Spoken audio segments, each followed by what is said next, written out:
अभी अभी कैबिनेट की बैठक समाप्त हुई है और कैबिनेट की बैठक में कई महत्वपूर्ण निर्णय लिए गए हैं। वो क्या निर्णय हैं वो आपके साथ साझा करना चाहते हैं। सबसे पहले बात कर लेते हैं जो सबसे बड़ा निर्णय लिया गया है, जिसमें 50,000 कारोबारियों के लगभग जो राहत दी गई है। उसमें एक्साइज ड्यूटी, जो एक्साइज के पास कई सालों से लंबित पड़े हैं मामले, जिनमें टैक्स जमा करवाने के मामले लंबित पड़े हैं छोटे कारोबारियों के, उनके लिए एक योजना सरकार ने लाई है कि वो एक मुश्त अपना टैक्स जो है, जो भी विवाद चल रहा है एक्साइज के साथ, उसे निपटा सकते हैं। उसमें किसी भी तरीके की कोई भी पेनल्टी उनमें नहीं लगाई जाएगी। सिर्फ मात्र नाम मात्र जो है फीस ली जाएगी। बाकी जो कारोबारी हैं, छोटे कारोबारी जिनका एक्साइज के साथ डिस्प्यूट चल रहा है, वो सारा डिस्प्यूट जो है वो एक मुश्त उन्हें छूट दी जाएगी, एक मुश्त सारा भुगतान करने की, और वो जो है अपना सारी शिकायतों का निपटारा एक साथ कर सकते हैं। 50,000 के करीब ऐसे छोटे कारोबारी हैं जिनका विवाद चल रहा है एक्साइज के साथ, या जिनके केसेस जो हैं एक्साइज के साथ लंबित पड़े हैं। तो उन्हें जो है ये एक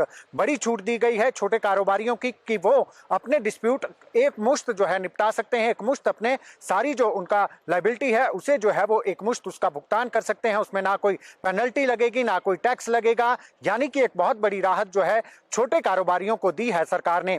दूसरी बड़ी जो घोषणा की गई है, उसमें जितने भी पेपर जो अब पब्लिक सर्विस कमीशन के दायरे में आते हैं, उसमें चाहे ग्रेड 1 के पेपर हो, ग्रेड 2 के पेपर हो, जो मर्जी पेपर हो, पहले वो 1984 के नकल एक्ट के तहत नहीं आते थे, लेकिन अब उन्हें भी जो है 1984 के एक्ट के तहत ला दिया गया है। यानी कि अगर उन पेपर में भी, जो पब्लिक सर्विस कमीशन के अंतर्गत जो पेपर होते हैं, अगर उनमें भी कोई नकल करते हुए पकड़ा जाता है तो उसके खिलाफ भी जो है वो कार्रवाई होगी, जिसमें सजा का प्रावधान रखा गया है। यानी कि सजा जो है उसमें हो सकती है, जैसा कि पहले कॉलेज स्तर पर होता है या स्कूल स्तर पर होता है कि नकल पकड़े जाने पर केस बनता है, उसके बाद जो है उनको जो है डिस्क्वालीफाई कर दिया जाता है। तो वो तमाम व्यवस्था पहले पब्लिक सर्विस कमीशन के अंतर्गत आने वाले पेपर में नहीं होती थी, लेकिन अब सभी पेपरों को जो पब्लिक सर्विस कमीशन के अंतर्गत आते हैं उनमें भी ये एक्ट लागू कर दिया गया है। 1984 का ये एक्ट है और उसके तहत ही जो है सजा का प्रावधान अब इन पेपरों में भी होगा, जो भी नकल करते हुए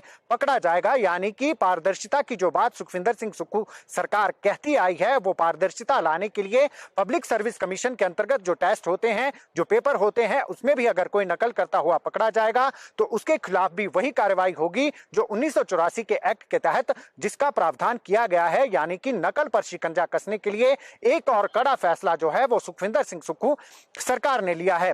अब तीसरा जो बड़ा फैसला लिया है वो, क्योंकि घाटे में कई जो है बोर्ड चल रहे हैं, निगम चल रहे हैं, ऐसे में उनकी पूरी विस्तृत रिपोर्ट पहले ही सुखविंदर सिंह सुक्खू ने मांगी है संबंधित मंत्रियों से। और आज जो एक बड़ा फैसला लिया गया है उसमें एग्रो इंडस्ट्रीज जो है उसे एचपीएमसी के साथ मर्ज कर दिया गया है, क्योंकि एग्रो इंडस्ट्रीज और एचपीएमसी के जो कार्य हैं वो एक दूसरे के पूरक बन रहे थे और जो है घाटे में चल रही थी एग्रो इंडस्ट्रीज, तो उसे जो है अब एचपीएमसी के साथ मर्ज कर दिया गया है।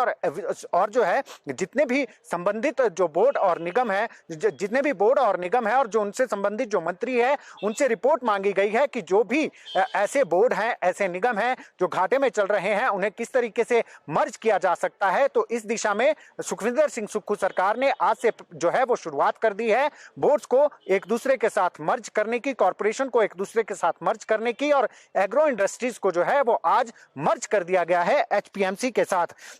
इसके अलावा जो आयुष्मान भारत योजना है और जो हिमकेयर योजना है, उसमें मनरेगा श्रमिकों, एकल नारी और जो 40% से अधिक विकलांग व्यक्ति है, पंजीकृत स्ट्रीट वेंडर और अनाथालय में रहने वाले बच्चे हैं, उन्हें भी जो है इस योजना में शामिल किया जाएगा। यानी कि हिमकेयर और आयुष्मान भारत योजना के तहत जो है उन्हें भी सारे लाभ जो है वो दिए जाएंगे। इसके अलावा नगर निगम क्षेत्र के अंतर्गत जितने भी खतरनाक पेड़ आते हैं, जैसा कि पहले भी कई हादसे हो चुके हैं, खासकर बर्फबारी और बरसात के दौरान जो पेड़ गिरते हैं मकानों पर, उससे जो है क्षति होती है मकान मालिकों को, उसमें रह रहे जो टेनेंट्स होते हैं उन्हें क्षति होती है। तो इसके लिए एक सब कमेटी जो है वो बनाई गई है, हर्षवर्धन चौहान उसके अध्यक्ष बनाए गए हैं और उसमें विक्रमादित्य सिंह और अनिरुद्ध सिंह को उस कमेटी में शामिल किया गया है।